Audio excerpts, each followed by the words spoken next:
Welcome to the Joel Bradley Production Studios. My name is Bradley, the white polar bear, flow colder than frost. I wanna set the scene. In a major city much like Nairobi, as you head out of its central business district, a colonial monument, a castle, turned prestigious hotel with hectares of land stretching beyond one's eyesight. We have the famous PALANASI Hotel, the national heritage of the country. So you have to imagine it's around early August and business is a little bit slow. All the bookings that are coming in are either for the holiday season. On one early Sunday morning, sun is shining, rays beaming through the hotel lobby's window pane blissfully, giving the lobby such a nice warm tone. Mid-center as you walk in, we have the reception desk. And since the hotel is eastwards facing, the golden top of the reception desk catches the light and helps illuminate the room. The hotel manager, Mr. Giovanni, comes down the lobby using the wide staircase behind the reception desk. Good morning, Amelia. Where's Sandra today? Amelia, our receptionist, saying, Morning. Unfortunately, Sandra couldn't make it today. She had to call in sick.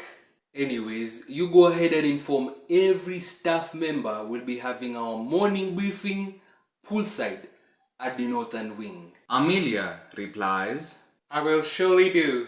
As old-timey as the hotel is, the front door still has an over-the-door bell. So it rings every time the door is opened by our usher, Mr. Hugo, a well-aged gentleman in his late 40s, a trusty friend. So as Giovanni and Amelia were talking, the doorbell goes off. This was kind of a surprise since it was way early in the day. You don't expect anyone really at the time when your staff has reported to work, but it's a hotel nonetheless. Hugo gestured in our guest, and as he stood at the door, all you could see was the silhouette of his figure. You could make out that he was shading himself with a particularly red umbrella. And no, it wasn't raining outside.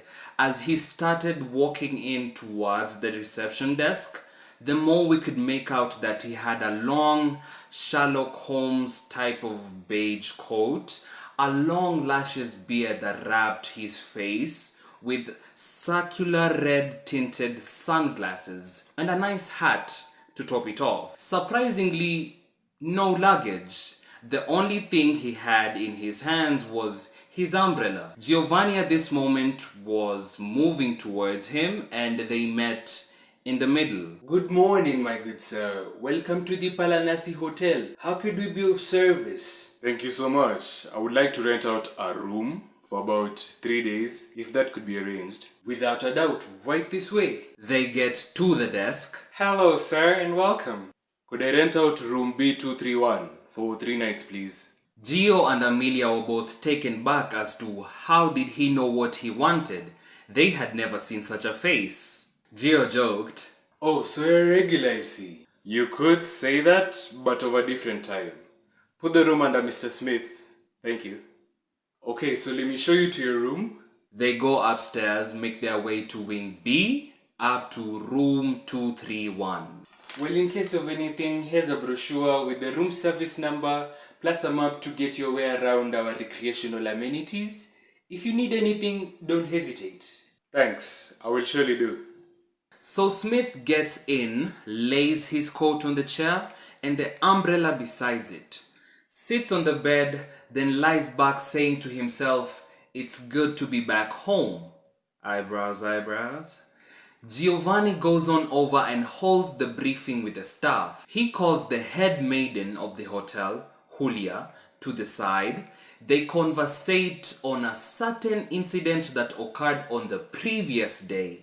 While conducting normal laundry, a particular washing machine was set to wash, but A burst of light emanated and sucked in the towels inside, leaving an illuminating and swirling wormhole. Geo instructed her to find a tarp and cover the particular washing machine and make sure no one touches it or comes near it. Meanwhile, Mr. Smith slowly runs his fingers over the wall, feeling the texture of the wallpaper, then stops. After crossing the slit over secret wall compartment, pushes it inwards and opens it. Inside, he finds a red box and some files underneath it. He takes out the files and starts going through them on top of the coffee table. Inside are some FBI type case files of the anomalous disappearance and emergence of the PALANASI Hotel, dating back to the 60s. Also, he opened up a whole math sheet, like I'm talking Einstein's chalkboard math, some legit hard calculations. He opened them up and laid them on the bed, taking a step back for an overview. Then suddenly, knock knock, knock knock. Excuse me, it's room service. Startled, he quickly flipped the beddings up and folded the paperwork inside. He goes for the door handle but then turns to tuck the files on the coffee table underneath the chair, composes himself, then heads over to open the door. He was met with one maid pushing a trolley with a covered dish. He said to himself, with all the tumbles through time, he had never seen anyone like her. Joyce. Telling from the name tag she had on, Smith is speechless, in a daze. Joyce says, "Would you like breakfast?" No, I'm okay, thank you. "Are you sure?" Actually I would. Could I have a latte? Have it brought to a table, I'll be down in a few. "Anything else?" Nah, that would be all, thank you. "Alright." Smith closes back the door and is like, whoa. Truly breathtaking. He even forgets what he was up to. Decides to tuck all the files back into that hidden compartment. He dashes down the hallway where he finds Joyce inside the elevator and rushes to get in with her. The elevator door closes. Our episode today.